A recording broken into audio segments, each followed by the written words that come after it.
Hello, bienvenue sur le podcast Des Au-delà, la safe place good vibes qui chouchoute ton âme. Alors aujourd'hui c'est un podcast un peu spécial parce qu'en fait je réponds à des commentaires que j'ai eus, notamment sur mes podcasts au début, comme Le vide est ton ami.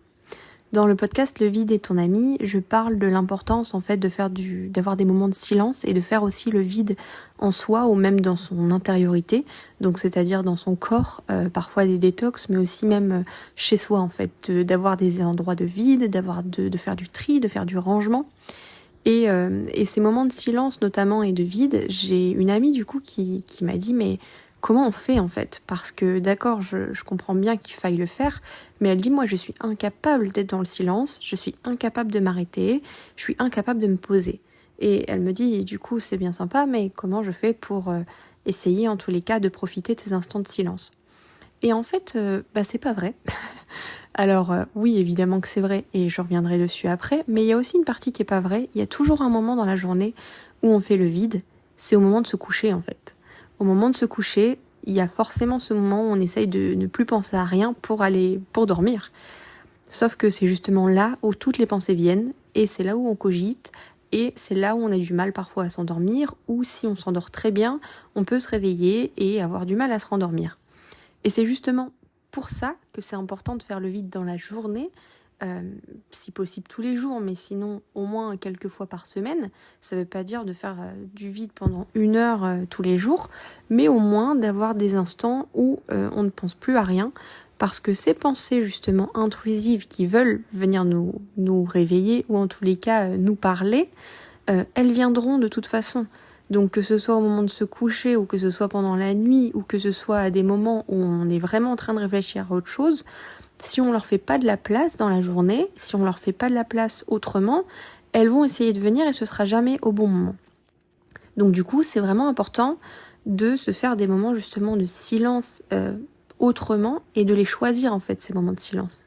Parce que c'est là où on reprend aussi un peu le dessus. Alors je ne parle pas de contrôle, vu que quand on fait ces moments de silence, c'est pas forcément pour avoir des pensées, mais ça permet justement d'accueillir ce qui vient, et s'il doit y avoir des pensées, de les accueillir.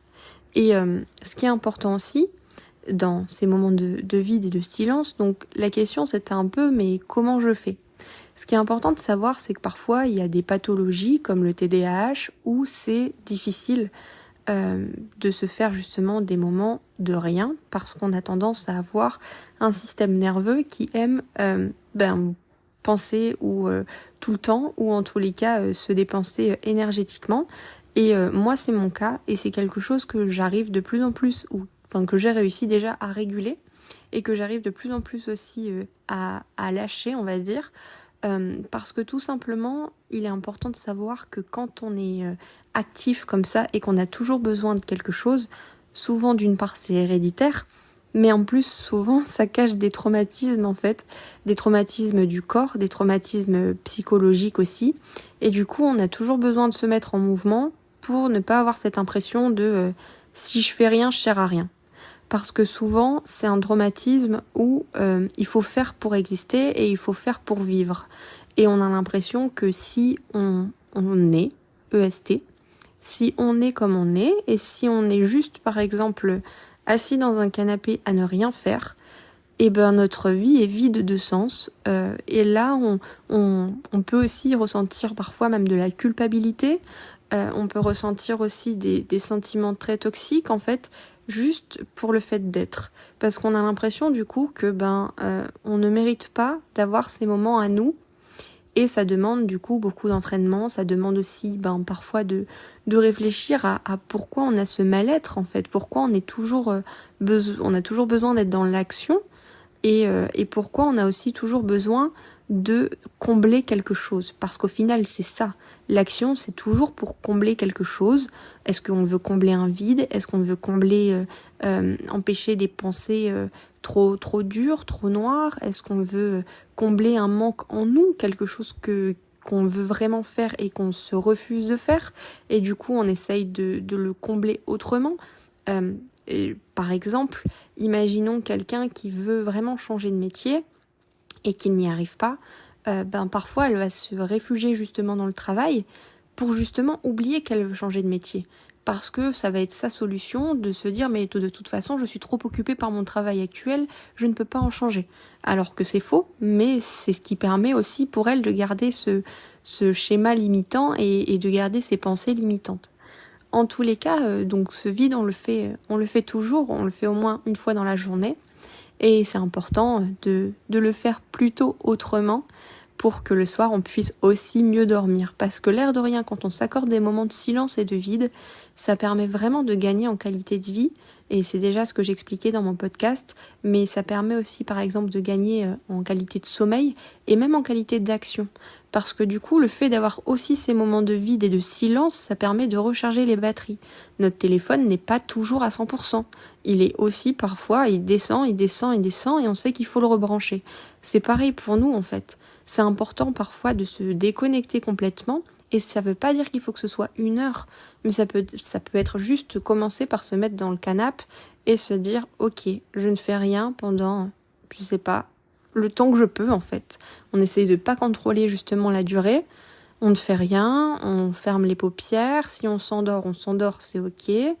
Si au début on est attentif peut-être à ses ressentis physiques, on est attentif à ce qui se passe dans notre tête, est-ce qu'il y a des pensées qui arrivent, est-ce qu'il y a des choses qui viennent, s'il y a des pensées qui arrivent et que ces pensées ne sont pas toujours positives, qu'elles puissent être négatives, du coup comment les transformer, comment est-ce qu'il faut les écrire, est-ce qu'il faut justement se rassurer intérieurement, est-ce qu'il faut trouver des solutions, parce que le vide c'est ça aussi, ça nous permet vraiment d'avoir les solutions parfois. On se pose tellement de questions dans une journée et on ne se laisse pas le temps toujours d'écouter les réponses.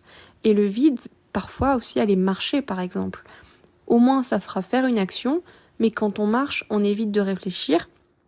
Et du coup c'est là où toutes les pensées peuvent sortir aussi, toutes les solutions, tout ce qu'on se pose comme question. Ça permet aussi de du coup régénérer tout ça et de se faire du bien. Donc voilà, il y a plein de petites astuces, que ce soit chez soi ou que ce soit dehors, pour commencer à faire le vide. Et ça veut pas dire qu'il faut commencer avec des durées très longues, comme je le disais. Et après, on peut aussi se mettre petit à petit à de la méditation. En fait, ce que je propose là déjà, c'est de la méditation en pleine conscience. Mais ensuite, plus tard, on peut aussi commencer à faire vraiment de la méditation. Et vraiment, on en ressent de toute façon tout de suite les effets sur le physique et le mental. Voilà, j'espère que ce podcast t'a plu et je te dis à très vite.